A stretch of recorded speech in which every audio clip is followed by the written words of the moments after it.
Hello everyone, कैसे हो आप सब। मैं डॉक्टर शर्मा। आज हम यहाँ पर बताने जा रहे हैं एक बहुत ही कॉमन टॉपिक के बारे में। ठीक है, आज मैं एक बहुत ही कॉमन टॉपिक के बारे में बात करने जा रही हूँ, आप सभी को इसके बारे में बताने जा रही हूँ।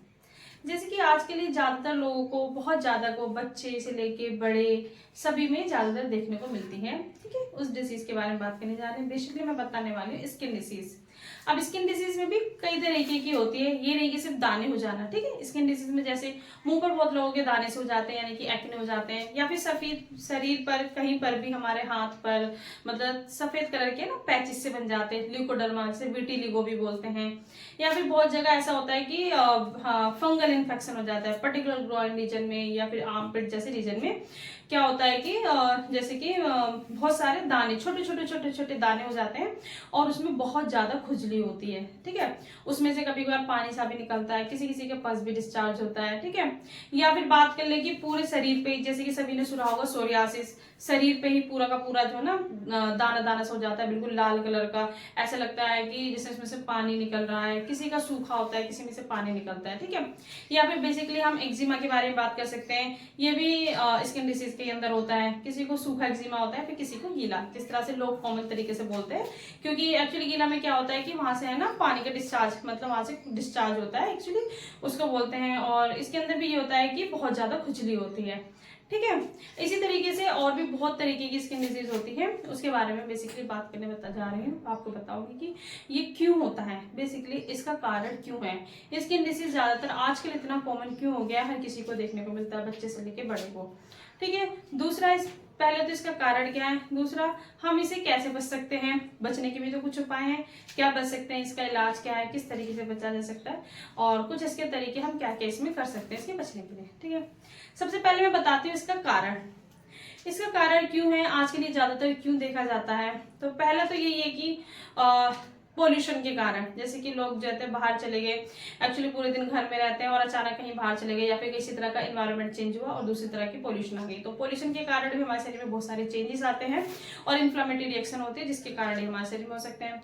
दूसरा है कि बहुत ज्यादा स्ट्रेस लेते हैं। ठीक है, स्ट्रेस लेते हैं मेंटली साइकोलॉजिकली, बहुत ज्यादा स्ट्रेस लेते हैं, इसकी वजह से भी हो जाता है। तीसरा खाने पीने की वजह से भी होता है, लाइक प्रॉपर तरीके से नहीं खा रहे हैं, बाहर का तला भुना या फिर अनहेल्दी फूड ज्यादातर लेते हैं, उसकी वजह से भी।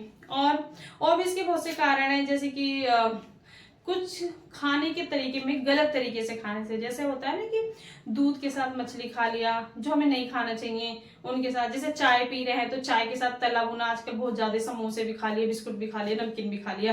बेसिकली ये सब अलाउ नहीं है, लेकिन क्या होता है आजकल कहीं भी जाओ तो चाय लेते हैं, तो चाय के साथ तला भुना, नमकीन तो बेसिकली खाते ही है। तो ये कुछ ऐसी लाइफस्टाइल की बहुत सारी चीजें भी है जो हमारे शरीर को अफेक्ट करती हैं। ठीक है, इन सब के कारण जो होते हैं बेसिकली हमारे शरीर में स्किन डिसीजेज होती है, क्योंकि इस तरह के चेंजेस हो जाते हैं। जैसे कि मान लो किसी चीज की किसी पर्सन को किसी भी चीज से एलर्जी है, जब कोई बाहर जाता है, उसको धूल में चला गया, तो धूल में जाने से क्या होता है, छींक आने लग जाती है। ठीक है, किसी को धूल से एलर्जी होती है, या फिर पर्टिकुलर किसी स्मेल से, कोई कहीं से स्मेल आ रही है उससे एलर्जी होती है। ठीक है, इनका पता कैसे चलता है, हम शरीर में ना कई तरह के बॉडी टेस्ट करवाते हैं। हमारे शरीर के अंदर आईजीई, एक हमारी एंटीबॉडी होती है हमारे शरीर के अंदर, उसका लेवल जो है इंक्रीज हो जाता है। जैसे हमें किसी चीज से एलर्जी है और हम उसी कांटेक्ट में गए, तो बहुत ज्यादा एलर्जी हमारे शरीर के अंदर, मतलब उसके खिलाफ एलर्जी हुई, तो हमारे शरीर में जो आईजीई का लेवल है, ठीक है, इम्यूनोग्लोबिन होता है, जो एक तरह का एंटीबॉडी हमारे बॉडी में है, इसका एक नॉर्मल लेवल जैसे इतना होता है। बट अगर बहुत ज्यादा किसी चीज से हमारी एलर्जी हो गई, मान लो मुझे बहुत ज्यादा डस्ट से एलर्जी है, मैं ज्यादातर जाऊंगी तो मेरे शरीर के अंदर डस्ट ज्यादा आता रहेगा, तो मेरा जो एक नॉर्मल लेवल है आईजीई का, वो ज्यादा बढ़ जाता है। ठीक है, आईजी लेवल नॉर्मल से ज्यादा बढ़ गया, तो जिसकी वजह से मेरे शरीर के अंदर कई तरह के चेंजेस आ जाएंगे, इन्फ्लामेटरी रिएक्शन हो जाएगी, या शरीर में किसी प्रकार का इन्फ्लामेशन है, उसके कारण भी आईजीई का लेवल बढ़ जाता है। इसकी वजह से भी ये कारण होता है कि हमारे शरीर में स्किन डिसीज हो जाती है। और भी कारण है, जैसे कि मान लो पहले से ही किसी को स्किन डिजीज है, मतलब पहले से किसी को फंगल इन्फेक्शन है, वहां पर बहुत ज्यादा खुजली होती है, दाने से हो गए हैं, और वो अपना जैसे कि जैसे तौलिया ले लो, उसमें अपना मुंह हाथ पोंछता है और कहीं पे रख दिया, दूसरे पर्सन ने उसी का यूज कर लिया, ठीक है, बिगर धोए उसको, वो धुला हुआ नहीं था, उसी यूज करे हुए को अगर दोबारा से यूज कर लेते तो फैलने का भी डर रहता है। तो हमें इसमें थोड़ी सावधानी भी रखनी है। ठीक है, अगर हमने किसी का पहले से इन्फेक्टेड पर्सन है और वो कोई कपड़ा वगैरह उसमें हाथ वाथ साफ करता है या फिर खुजा बुझाने के बाद नाखून में लग जाता है, उसको दूसरी जगह लगा लेते हैं, तो ये फैलने के चांसेस होते हैं। ये सब एक कारण होता है कि इनके कारण भी हो जाता है। ठीक है, और बेसिकली दूसरा ये है कि इनमें हमें देखने को क्या मिलता है कि आईजी का जो एक नॉर्मल लेवल है वो हमारे शरीर में बढ़ जाता है, नॉर्मल लेवल से ज्यादा बढ़ जाता है, तो इसके डिसीज में ज्यादा देखने को मिलता है। ठीक है, अब हम बात करते हैं कि किस तरीके से कुछ इसका इलाज है, क्या क्या इलाज है, कैसे बचा जा सकता है। जैसे कि स्किन डिजीज को लेके तो वो लोग बहुत ज्यादा, सभी को आजकल ये चिंता की बात भी है, बहुत ज्यादा परेशान भी हो जाते हैं क्योंकि दिक्कत ही इतनी ज्यादा होती है आजकल, तो बहुत जल्दी ही पहले जैसे कि 10 दिन में ही लेके एकदम बढ़ जाता है। ठीक है, खुजली हद से ज्यादा ही हो जाती है, तो अलग अलग जगह से जाके ट्रीटमेंट लेते हैं। वो तो ठीक है, जो अपना मतलब जिस डॉक्टर के कॉन्टेक्ट में जिससे जो मतलब जिस तरीके से दवाई लेते हैं वो ठीक है, बट इसमें कुछ तरीके हैं जो पर्टिकुलर इसका इलाज करने के लिए किया जाता है। जैसे कि इसके लिए यूज करते हैं पंचकर्मा थेरेपी। पंचकर्मा थेरेपी में बेसिकली क्या होता है, जैसे हमारे शरीर के जो स्किन होती है, स्किन बेसिकली जो हमारी त्वचा है इसकी 7 लेयर्स होती है। तो पंचकर्मा थेरेपी जो भी की जाती है ये क्रोनिक डिसीज में होती है, जो बहुत लंबे समय से, जैसे एक्जिमा हो गया, ये बहुत पुराना मतलब 1 साल से ऊपर की हो गई, एक्जिमा हो गया, या फिर विटिलिगो हो गए, शरीर में सफेद सफेद धब्बे हो गए। ठीक है, या फिर किसी तरह का स्किन में डिस्कलरेशन हो गया, कलर चेंज हो जाता है ना स्किन का, कहते हैं कि मेरा ब्राउनिश कलर का हो गया, इस तरीके का हो गया। ठीक है, तो इन सब में पंचकर्मा थेरेपी का यूज करते हैं। जैसे कि वमन हो गया, विरेचन, सोरियासिस के केस में जैसे शरीर में पूरे शरीर में धब्बे धब्बे से, या फिर कहीं पर एक बहुत लंबा स्किन का स्किन में जो होता है कि एक जगह बहुत ज्यादा दाना सा हो जाता है, उसमें से बहुत ज्यादा डिस्चार्ज वगैरह होता है, तो सोरियासिस के केस में हो गया, हम विरेचन करते हैं। तो पंचकर्मा थेरेपी जैसे कहीं पर वमन होता है, कहीं पर विरेचन करते हैं, कहीं पर नस्य करते हैं, कहीं पर रक्तमोक्षण किया जाता है, इसमें जोक वगैरह लगाया जाता है। ठीक है, करते हैं। इसका एप्लीकेशन क्या है, किस लिए किया जाता है, इसका मेनली इसका काम क्या है।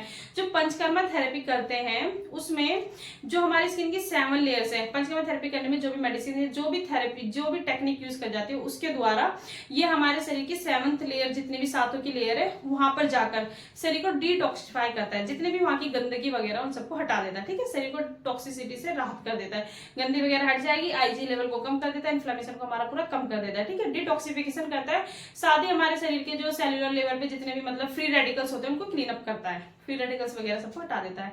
तो इसका पहला ये फायदा है। दूसरा हम इसमें क्या कर सकते हैं, दूसरा इसमें क्या जाता है, संशोधन चिकित्सा। ठीक है, क्या संशोधन चिकित्सा, संशोधन चिकित्सा ही था जो मैंने अभी बताया। दूसरा हम इसमें करते हैं रसायन चिकित्सा।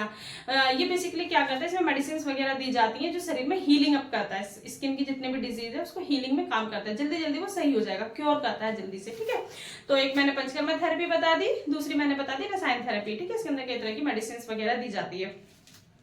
और भी कई तरह के हैं, जैसे कि हमें अपनी सावधानी क्या बरतनी चाहिए। पहला तो ये कि अगर किसी का, जैसे किसी को स्किन डिसीज है, फंगल इन्फेक्शन हो गया है, तो उसको डेली ही नहाना है। नहाने के बाद जो उसके कपड़े हैं, पर्टिकुलरली स्पेशल तौर पर जो अंडरगारमेंट्स होते हैं उनको गर्म पानी से धोना है। ठीक है, अलग रखना है, गर्म पानी से धोना है, उसके बाद ही उसको अगर यूज करना चाहता है तो उसको यूज करना है। ठीक है, सबसे पहला।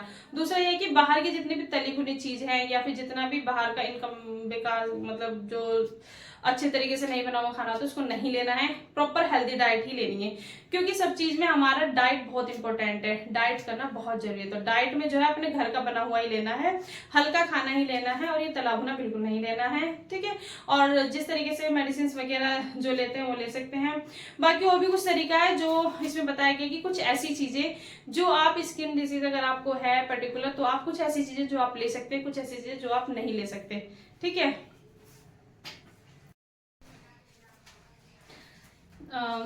जैसे कि मैं बता रही थी कि अब जैसे कि हमने, हमारी कुछ दवाइयाँ चल रही है जिसके साथ, तो कुछ ऐसी चीजें जो हमें उसके साथ बिल्कुल भी नहीं लेनी है, क्योंकि वो चीजें जो होती हैं वो हमारी जो डिजीज है उसको और भी ज्यादा एग्रीवेट कर देंगी, मतलब बढ़ा देंगी, उसको सही करने की जगह और भी ज्यादा बढ़ाएंगी।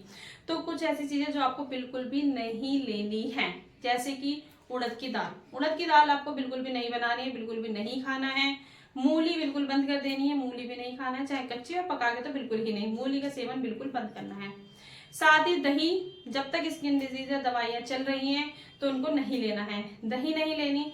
मछली, मछली बिल्कुल नहीं लेना। अगर जैसे कि बहुत सारे लोग होते हैं नॉन वेजिटेरियन होते हैं तो उनको वो सब बंद कर देना है। अभी स्पेशली मछली बिल्कुल भी नहीं लेना है। तिल का तेल बिल्कुल नहीं लेना है।